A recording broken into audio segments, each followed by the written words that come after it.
Good morning. It is Tuesday, January 30th, and this is Michigan Mornings from Ave Maria Radio and the Ave Maria Radio app. I'm Matthew Handley. Coming up, Monsignor Charles Kasanke talks about the history of the Basilica of St. Anne de Detroit. But first, your local weather and this news. Today is day 6 in the trial of Jennifer Crumbley, the mother of the 2021 Oxford school shooter. In court yesterday, jurors heard from the counselor who called in the school shooter's parents. Crumbley's defense attorney Shannon Smith asked him if he was concerned about a drawing of a gun on the school shooter's math assignment. I wasn't sure whether he posed a risk to himself, so that is why I called in the parents. Okay. I was concerned, and I wouldn't call in parents unless I was concerned. Prosecutors argued the Crumbleys knew of their son's mental health issues and failed to act to prevent the shooting. The Crumbleys' defense team is arguing their son kept that from them. A northern Michigan man is facing federal charges for threatening President Joe Biden and Vice President Kamala Harris on X this week. Russell Douglas Warren of Prudenville was charged yesterday after threatening to kill public officials and bomb government buildings. Warren is the 12th person to be charged with such crimes this year and is being held without bond until his hearing in federal court in Bay City on Friday.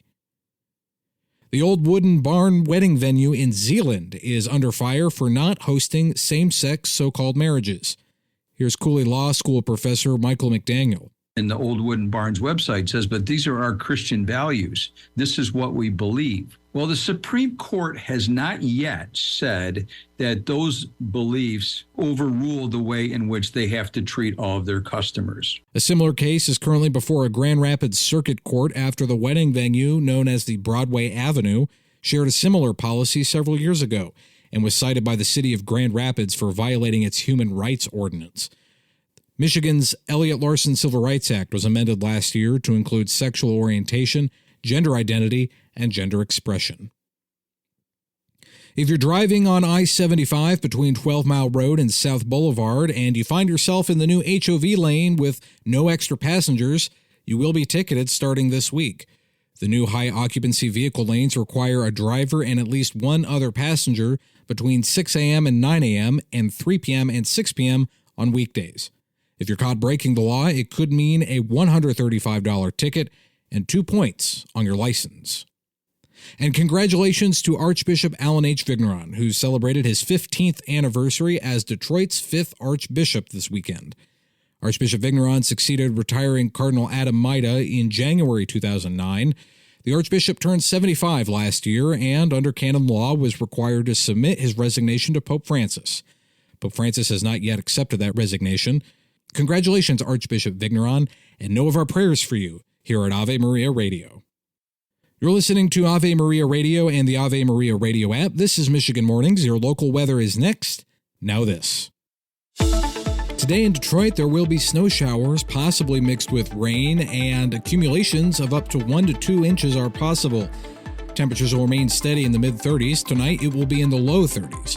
Tomorrow, expect cloudy skies with highs in the lower 40s, and that remains into the evening when temperatures drop into the mid-30s. It's a typical southeast Michigan January for the rest of the week. On Thursday, we continue to see cloudy skies and highs in the mid-40s. Friday, cloudy skies with highs in the upper 30s. Today in Saginaw, there will be snow showers, possibly mixed with rain in the morning. Accumulations of up to an inch are possible.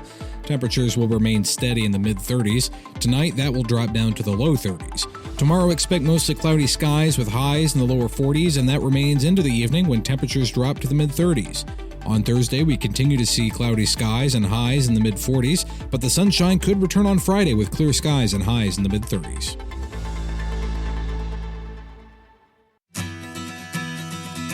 The Basilica of Sainte Anne de Detroit was recently featured on Epiphany as the Parish of the Week. Monsignor Charles Kasanke joined Vanessa Denhagarmo to talk about the historical nature and the beauty of the Basilica. We have a lot of beautiful churches in Detroit, built by various Catholic ethnic groups, especially the Polish. But this was built by the French, and it's, my prejudice is it's probably most beautiful church in Detroit. We have about 100 stained glass windows of various sizes.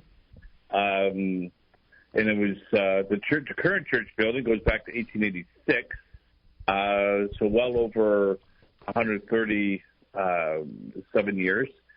But we're in the process. We've been the last couple of years preparing for the grand restoration, because we certainly want this church to be around for the next 100 years or more. So we just finished in December, so just a couple weeks ago, the restoration of the two steeples.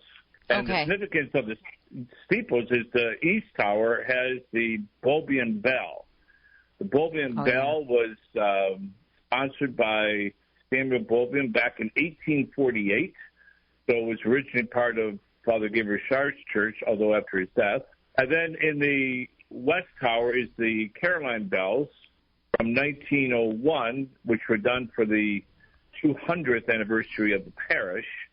And each bell was sponsored by a different parish group. Monsignor, as the second oldest continuously operating parish in the United States, I'm sure that you attract a lot of tourists, when they come visit Detroit or the area. Tell us about that and people that take tours to see the Basilica. Oh, absolutely. So first of all, almost every day of the year, and this is no exaggeration, almost every day of the year, there's someone knocking on the door because they want to see the church.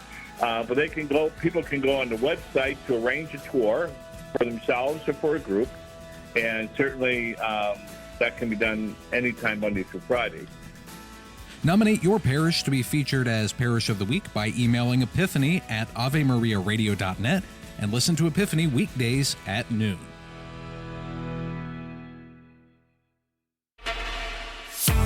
St. Irenaeus says God bore with man patiently when he fell because he foresaw the victory that would be his through the Word.